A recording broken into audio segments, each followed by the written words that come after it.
আসসালামু আলাইকুম প্রিয় শিক্ষার্থীরা, আশা করছি তোমরা সবাই ভালো আছো। আমি ফেরদৌস আক্তার, প্রভাষক, রাষ্ট্রবিজ্ঞান বিভাগ, পাহাড়তলী বিশ্ববিদ্যালয় কলেজ, চট্টগ্রাম। আজকে আমি তোমাদের সাথে আলোচনা করব ষষ্ঠ অধ্যায় নিয়ে, রাজনৈতিক দল, নেতৃত্ব ও সুশাসন।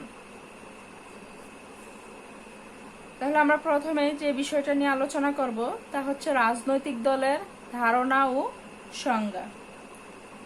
অর্থাৎ আধুনিক রাজনৈতিক ব্যবস্থার প্রধান কেন্দ্রবিন্দু হচ্ছে রাজনৈতিক দল, আর রাজনৈতিক দলের প্রধান দায়িত্ব হচ্ছে প্রতিনিধি নির্বাচন, সরকারি কর্মসূচি নির্ধারণ ও প্রয়োগ। নাগরিকদের রাষ্ট্রীয় কাজে অংশগ্রহণ সম্ভব হয় রাজনৈতিক দলের মাধ্যমে। বস্তুতপক্ষে বর্তমানকালে যে কোনো ধরনের গণতান্ত্রিক ব্যবস্থাকে কার্যকর করার জন্য রাজনৈতিক দল আবশ্যক। অর্থাৎ যখন কিছু সংখ্যক মানুষ জাতীয় ও আন্তর্জাতিক বিষয়ে একমত পোষণ করে এবং ন্যূনতম কর্মসূচির ভিত্তিতে ঐক্যবদ্ধ হয়, তখন তাকে রাজনৈতিক দল বলে। বা আমরা এইভাবে বলতে পারি, রাজনৈতিক দল বলতে একই রাজনৈতিক আদর্শে বিশ্বাসী এমন একদল নাগরিককে বোঝায় যারা সংঘবদ্ধ হয়ে রাজনৈতিক উদ্দেশ্য সাধনের জন্য শাসনতান্ত্রিক উপায়ে সরকার গঠন করার চেষ্টা করে। এতে ম্যাকাইবারের মতে আমরা বলতে পারি, রাজনৈতিক দল হলো কোনো নীতির সংগঠিত অংশবিশেষ যা নিয়মতান্ত্রিক উপায়ে সরকার পরিচালনায় প্রয়াসী। তারপর ল্যাসওয়েল বলেন, নির্বাচনে দলীয় প্রার্থী ও কর্মসূচি নিয়ে উপস্থিত হয় এমন সংগঠনকেই রাজনৈতিক দল বলা হয়। তারপর আমরা চলে যাব রাজনৈতিক দলের বৈশিষ্ট্য সমূহ কি কি। হ্যাঁ, আমরা দেখতে রাজনৈতিক দলের বৈশিষ্ট্য বলতে রাজনৈতিক দল হচ্ছে সুসংগঠিত কতিপয় জনসমষ্টি। আমরা প্রথমত বলতে পারি যে রাজনৈতিক দল হচ্ছে সুসংগঠিত কতিপয় জনসমষ্টি। দ্বিতীয়ত, ধর্মীয় আদর্শের ভিত্তিতে গঠিত ও পরিচালিত হয় রাজনৈতিক দলগুলো। রাজনৈতিক দল মজবুত অর্থনৈতিক ভিত্তির উপর প্রতিষ্ঠিত। চতুর্থত, জাতীয় স্বার্থকে প্রাধান্য দেয় রাজনৈতিক দল। পঞ্চমত, জাতীয় সমস্যা চিহ্নিতকরণ একটি ব্যবস্থা হচ্ছে রাজনৈতিক দল। ষষ্ঠত, রাজনৈতিক দল নির্দিষ্ট কর্মসূচির ভিত্তিতে ঐক্যবদ্ধ হয়। সপ্তমত, প্রতিটি রাজনৈতিক দল সরকার গঠনের উদ্দেশ্যে কাজ করে। অষ্টমত, সকল কর্মকাণ্ডে সহযোগিতার মনোভাব থাকে একটি রাজনৈতিক দলের। তারপর আমি চলে যাচ্ছি, একটি গণতান্ত্রিক রাষ্ট্রে রাজনৈতিক দলের কি ভূমিকা বা কার্যাবলী ও গুরুত্ব থাকে, আমরা এখন সেটা নিয়ে আলোচনা করব। রাষ্ট্র পরিচালনার মূল শক্তি হলো রাজনৈতিক দল। সরকারি দলে হোক বা বিরোধী দলে হোক, রাজনৈতিক দলগুলো কর্তব্য বা দায়িত্ব পালন না করলে তাদের কৃতিত্বকে কিন্তু ফুটিয়ে তোলা যায় না বা ফুটিয়ে তুলতে পারে না। আধুনিক কালে রাজনৈতিক দলের নীতি ও আদর্শের মধ্যে পার্থক্য থাকতে পারে, কিন্তু সরকারি দলের ভূমিকা বা কার্যাবলী কিন্তু একই। যাই হোক, আমরা এখন চলে যাচ্ছি গণতান্ত্রিক রাষ্ট্রের রাজনৈতিক দলের কি কি ভূমিকা বা কার্যাবলী থাকতে পারে। প্রথমে আমরা দেখতে পাচ্ছি নীতি নির্ধারণ ও কর্মসূচি প্রণয়ন। অর্থাৎ রাজনৈতিক দল কর্মসূচি প্রণয়ন ও নীতি নির্ধারণ করে, তার ভিত্তিতেই জনসমর্থন লাভের চেষ্টা চালায়। জনমতকে সবার সামনে উপস্থাপিত করে গণরায় আদায়ের জন্য উপযুক্ত কর্মসূচি প্রণয়ন করাই রাজনৈতিক দলের অন্যতম লক্ষ্য। রাজনৈতিক দলের সমর্থকগণ নিজ দলের কর্মসূচির প্রতি অনুগত ও বিশ্বস্ত থাকে। তারপর জনমত গঠন। রাজনৈতিক দল বক্তৃতা, বিবৃতি ও প্রচারের মাধ্যমে জনমত সৃষ্টি এবং প্রচলিত জনমতকে প্রভাবিত করে থাকে।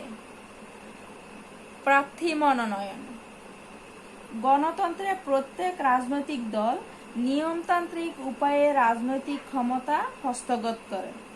এজন্য নির্বাচনের সময় যোগ্য প্রার্থী নির্বাচন করে এবং পরবর্তীতে তাদের সমর্থনে ব্যাপকভাবে নির্বাচনী প্রচার কার্য চালায়।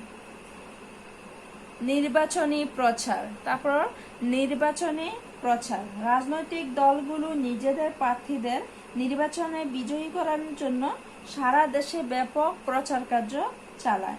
তারা নিজেদের প্রার্থীদের সবচেয়ে যোগ্য প্রতিপন্ন করতে সর্বদা সচেষ্ট থাকে।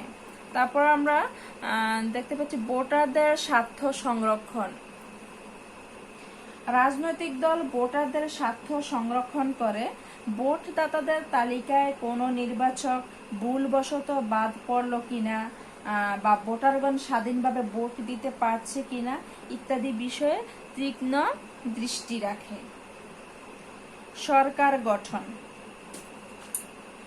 রাজনৈতিক দলের অন্যতম প্রধান একটি লক্ষ্য হচ্ছে সরকার গঠন করা। এতে নির্বাচনে যে দল সংখ্যাগরিষ্ঠ অর্জন করে সে দলই সরকার গঠন করে। বিরোধী দলের ভূমিকা। গণতন্ত্রে বিরোধী দলের ভূমিকা খুবই গুরুত্বপূর্ণ। বিরোধী দল সরকারের ভুল ত্রুটি বা গণবিরোধী পদক্ষেপ সম্পর্কে জনগণকে অবহিত করে। স্বার্থের একত্রীকরণ। রাজনৈতিক দল ধর্ম, বর্ণ, গোত্র ও বিভিন্ন পেশার মানুষের স্বার্থের একত্রীকরণে গুরুত্বপূর্ণ ভূমিকা পালন করে থাকে। বিকল্প সরকার গঠন। গণতান্ত্রিক শাসন ব্যবস্থায় বিরোধী দল এই বিকল্প সরকারের ভূমিকায় অবতীর্ণ হয়। এতে বিকল্প সরকার গঠনে রাজনৈতিক দল গুরুত্বপূর্ণ ভূমিকা পালন করে থাকে। জনগণের বিনোদনের ব্যবস্থা করা। উন্নত দেশের রাজনৈতিক দলগুলো চিত্ত বিনোদনের জন্য ফিল্ম প্রদর্শনী, প্রেক্ষাগৃহ নির্মাণ, পার্ক নির্মাণ ইত্যাদি রাষ্ট্রীয় প্রচার মাধ্যমে বিভিন্ন ধরনের অনুষ্ঠান পরিচালনা করে থাকে। সরকারকে সহযোগিতা করা। দেশের উন্নয়নে শুধু সরকারি দলই যথেষ্ট নয়, গঠনমূলক কাজে বা বিরোধিতার খাতিরে শুধু বিরোধিতাই নয়, গঠনমূলক কাজে সরকারকে সহযোগিতা করার জন্য বিরোধী দলকে গুরুত্বপূর্ণ ভূমিকা পালন করতে হয়। তারপর আমরা সর্বশেষ যেটা দেখতে পাচ্ছি, উন্নয়নমূলক কাজ হাতে নেওয়া, অর্থাৎ অবকাঠামো, শিল্প, কলকারখানা, বাণিজ্য নেটওয়ার্ক স্থাপন, সাংস্কৃতিক বিকাশ ইত্যাদির মাধ্যমে রাজনৈতিক দলগুলো বিভিন্ন উন্নয়নমূলক কর্মকাণ্ড হাতে নেয়। আমরা রাজনৈতিক দল এবং বা রাজনৈতিক দলের ভূমিকা ও কার্যাবলী বিশ্লেষণ করে আমরা যা বুঝতে পারি যে আধুনিক রাষ্ট্রের রাজনৈতিক দলগুলো ছোটখাটো বিভিন্ন ধরনের কাজই সম্পাদন করে থাকে। যেমন এর মধ্যে একটা হচ্ছে ভোটার তালিকা প্রণয়ন বা গণনা প্রভৃতি ক্ষেত্রে জনসাধারণের রাজনৈতিক স্বার্থ রক্ষা করে থাকে।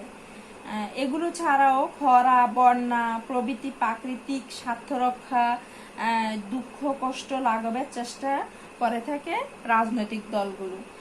তাই বলা যায় যে আধুনিক গণতন্ত্রের মূল ভিত্তি হচ্ছে দলীয় ব্যবস্থা এবং রাজনৈতিক দল হলো তার প্রাণ।